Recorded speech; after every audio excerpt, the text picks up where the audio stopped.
नमस्कार, अस्सलाम वालेकुम। मैं अफसर हुसैन। आज गाज़ीपुर में अब सांसद अफ़ज़ाल अंसारी जी का प्रेस कॉन्फ्रेंस हुआ और यह आप पीछे देख सकते हैं आदर्श पैलेस है। इसी में प्रेस कॉन्फ्रेंस होना है और जिस तरह से मीडिया भरमा रहा है लोगों को, उसी के उपलक्ष्य में आज अफ़ज़ाल अंसारी जी ने प्रेस कॉन्फ्रेंस किया। तो आगे हम देखते हैं प्रेस कॉन्फ्रेंस में कि अफ़ज़ाल अंसारी क्या कहेंगे।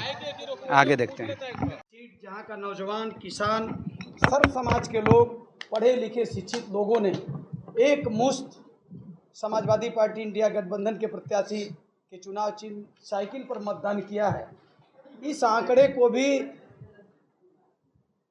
जो एनडीए गठबंधन और बीजेपी के साथी हैं, चाहे मीडिया के कुछ लोग हैं, ऐसी सीटों पर जहां स्थितियां एकदम स्पष्ट दिखाई दे रही हैं,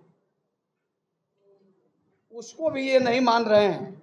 इसलिए इस बात को हम लोग कह सकते हैं कि इनके ये सारे आंकड़े झूठे हैं। जो कल मतगणना से जो रिजल्ट आएगा उसे हम स्वीकार करेंगे और सुबह से सबके सहयोग से होगा। भारतीय लोकतंत्र दुनिया की सबसे बड़ी आबादी के लोग हिस्सेदारी और भागीदारी करते हैं। इतनी बड़ी संख्या में दुनिया में कहीं भी मतदान नहीं होता और सत्ता पर बैठने वाले लोग सत्ता के सदुपयोग की जगह दुरुपयोग हो। नेचुरल है कि जो पार्टी और संगठन है वो इस बात पर अपनी बात विचार रखे। ऐसा भी हुआ कि मन की बात से तो होगा नहीं, मत पेटी से जो निकलेगा एक दिन पोल का कोई ऐसा पैमाना मानक नहीं है कि आप किसी चीज को इतना बढ़ाकर, कई बार खारिज हुआ है और देश का चुनाव है तो मेरा अपने कार्यकर्ता, अपने नेता और आप लोगों से भी है, कम से कम उहापोह की स्थिति न हो। डेमोक्रेसी जो चार चीजें हैं,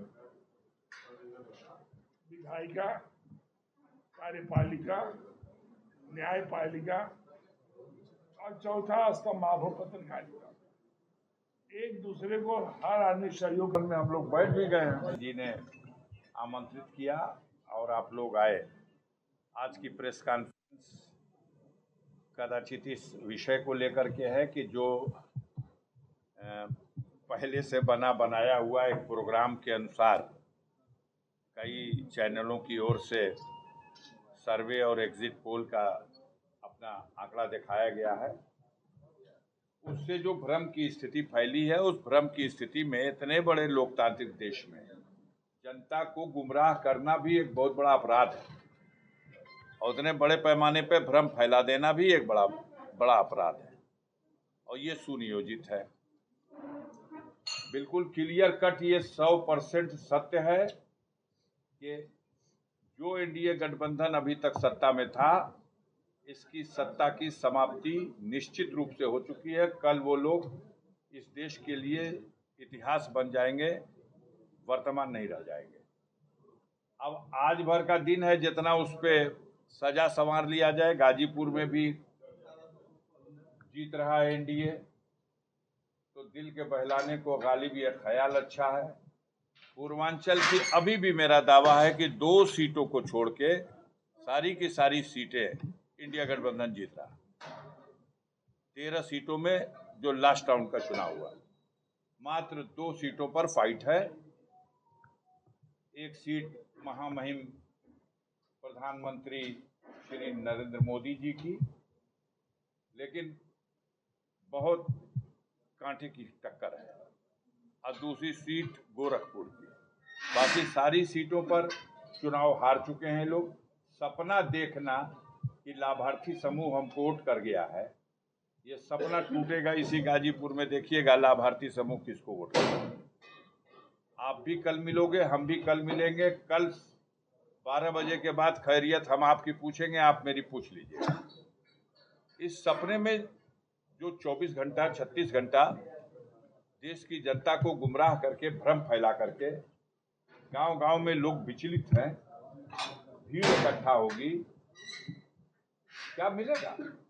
जनता को धोखा देना तो अपने आप में बड़ा गुनाह का विषय है। पूरी मजबूती के साथ मैं ये कह सकता हूँ, अपने 50 साल के राजनीतिक अनुभव के आधार पर ये कह सकता हूँ कि इस चुनाव में इंडिया गठबंधन की सरकार दिल्ली में बनने जा रही है, निश्चित रूप से बनने जा रही है और पूर्ण बहुमत मिल रहा है। 300 से 1-2 कम हो जाए, 300 से 1-2 ज्यादा हो जाए।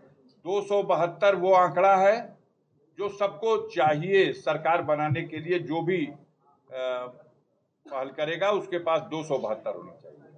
लेकिन मुझे लगता है इंडिया गठबंधन को 300 और 300 से अधिक भी सीटें मिलने जा रही हैं। जिन 2-3 स्टेटों में एनडीए गठबंधन को थोड़ी सी खुशखबरी मिली, उनकी समीक्षा करने की जरूरत है। एक ऐसा प्रांत है आंध्र प्रदेश का, 25 लोकसभा सीटें हैं। पिछली बार खाता भी नहीं खुला था इनका, भारतीय जनता पार्टी का। इस बार चंद्रबाबू नायडू से समझौता करने में सफल हो गए, जिसकी वजह से अभी तक की जो सूचनाएं हैं उसके हिसाब से शायद भारतीय जनता पार्टी 2 सीटों पर आंध्र प्रदेश में सफल होने की स्थिति में है। लेकिन उनके गठबंधन यानी चंद्रबाबू नायडू को वहां इससे 4 गुना ज्यादा सफलता यानी 8 सीट भी मिल सकती है। इसके अलावा एक प्रांत उड़ीसा है, जहां पिछले स्कोर में 2 सीट की वृद्धि हो रही है। 8 सीट इनकी थी, 2 सीट और बढ़ सकते हैं, 10 सीट पे जा सकते हैं। और तीसरा जो सबसे ज्यादा गुबार बनाया जा रहा है, आधार बनाया जा रहा है, वो बंगाल है। तो बंगाल में 18 सीटें इनके पास थी, अब किसी भी दशा में 18 सीटों से बढ़ने की आगे की स्थिति नहीं है। हाँ, ये है कि जहां 8 सीटों तक चले गए थे लटक के, अब वहां फिर से अपनी पुरानी स्थिति में 18 सीटों पर आ जाएंगे।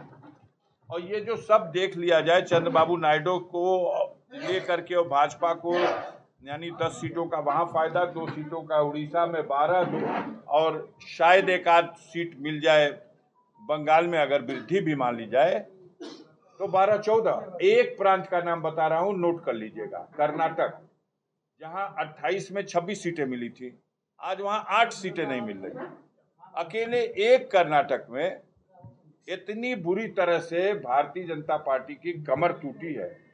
वो जो स्कैंडल आया सामने, जो हजारों लड़कियों का नग्न मतलब सेक्सी वीडियो और उनके चित्र खींच करके वो भाग गया इनके सरकार की मिली भगत से विदेश। आज बहुत आक्रोश है और उसका नतीजा ये है कि कर्नाटक में जहां 28 में 26 थे, वहां 28 में और उनकी संख्या आज 8 भी नहीं रह जाएगी। आपको जुड़ा देना चाहता हूं, देश की मीडिया आपके माध्यम से कहां हैं खड़े। छत्तीसगढ़ में कम से कम 22 सीट, महाराष्ट्र में कम से कम, झारखंड में 4 सीटों का घाटा, बिहार में 20 सीटों का घाटा, उत्तर प्रदेश में 20 से 25 सीटों का घाटा। कहां खड़े हैं? कितनी थी जो एनडीए की सरकार थी, इनकी खुद की सीट थी 302 और अलायंस की सीटें मिलाकर के हो रहे थे 352। आप देख लो कहां है। अकाली दल के साथ मिलके 7 सीटें थी पंजाब में, आज 0 है। दिल्ली में 7 में 7 थी, आज 3 सीट आना मुश्किल है। हरियाणा में 10 थी, आज 2 सीटों के लिए तरस रहे हैं हरियाणा में। हिमाचल प्रदेश में 4 में 4 थी, आज 2 सीट मिलना मुश्किल है। कहां जीत रहे हैं? लद्दाख में घाटा अलग हो गया, गोवा में 2 सीटों में 1 सीट का घाटा हो गया, त्रिपुरा में 2 सीटों में 1 सीट का घाटा हो गया। पूरे देश के पैमाने पे जोड़ देने के बाद किसी भी तरह से पूरा एनडीए 220, 225, 230, इससे ज्यादा नहीं। अब किसी भी दशा में 300 से अधिक सीटें लेकर के इंडिया गठबंधन आ रहा है। जो लोग अलग हैं इसके अलावा 15 सीट, 17 सीट जो लेकर के आ जाए जगन मोहन रेड्डी, वो बीजेपी की कतार में बैठने वाले नहीं। और शायद 3 सीट 4 सीट लेकर के चंद्रशेखर राव आ जाएं तेलंगाना से, वो भी इनके साथ बैठने वाले नहीं। और उसी प्रकार से जो उड़ीसा के नवीन पटनायक हैं, वो अपनी 7 सीटें, 8 सीटें या 6 सीटें लेके सबने देख लिया कि जब सब पूरे देश की जनता हटाना चाहती है नरेंद्र मोदी को, तो धारा के विपरीत तो कहीं कोई गुंजाइश दिखाई नहीं दे रही है। अफवाहों के माध्यम से ये चीज चमकाने की कोशिश हो रही है। अब गाजीपुर की जनता तो उसके पास एक ही पैमाना है, क्यों गाजीपुर को भी भैया उसी में गिन दिए सब। हम कहा इसी से अंदाजा लगा लो पूरे देश में क्या हुआ है। भदोही की सीट हलाहल जीत गया। अब कह रहे हैं लोग कि वहां चुनाव चिन्ह पत्ती थी, साइकिल नहीं थी। चुनाव चिन्ह पत्ती क्या कुछ भी रही हो, अंगूठा रहा हो, मतदाता मूड बना लिया है कि हम एनडीए के और भारतीय जनता पार्टी के प्रत्याशी को हराएंगे। इसलिए भदोही की सीट भाजपा की थी जो हार रही है। चंदौली की सीट भाजपा की थी, मंत्री थे महेंद्र पांडे जी, बुरी तरह हार रहे हैं। कोई माने या न माने, कल फैसला देखिएगा। मछली शहर की सीट आपके गाजीपुर के सांसद रह चुके हैं तूफानी सरोज, उनकी बेटी चुनाव लड़ रही, डंके की चोट पे जीत रही है। बाबू सिंह कुशवाहा बड़े अंतर से 1 लाख के आसपास के अंतर से बाबू सिंह कुशवाहा जौनपुर जीत रहे हैं। सपना दोग देख रहे हैं तो क्या कहा जाए भाई। लालगंज जीत रहे हैं, आजमगढ़ जीत रहे हैं, बलिया जीत रहे हैं, गाजीपुर में अब तक के जीत का सारा रिकॉर्ड तोड़ रहे हैं। कल भी मुलाकात होगी, फिर कह रहा हूं, और आज भी मुलाकात हुई है। तो किसी चीज को बढ़ाया घटाया जाए, लेकिन एक लिमिट में। बहरहाल किसी वजह से, किसी और कारणों से हमने एक खबर पढ़ी थी जिसपे साफ तौर से माननीय मंत्री जी लिखा था 10 अरब रुपया भारत सरकार के खजाने से निकाला गया है और मीडिया बंधुओं की सेवा में विज्ञापन के लिए दिया गया है। तो इस तरह की उम्मीद तो थी कि ऐसा कोई आएगा चमकता हुआ, लेकिन अब कल है, हम लोगों को कोई इससे बहुत नुकसान नहीं होने वाला है। आम जनता भ्रमित हो रही है, आम जनता के साथ धोखा हो रहा है और मीडिया की विश्वसनीयता पर धब्बा लग रहा है। इसलिए मेरा अनुरोध है कि सही खबरें चलाइए और सही खबरों का पता कीजिए।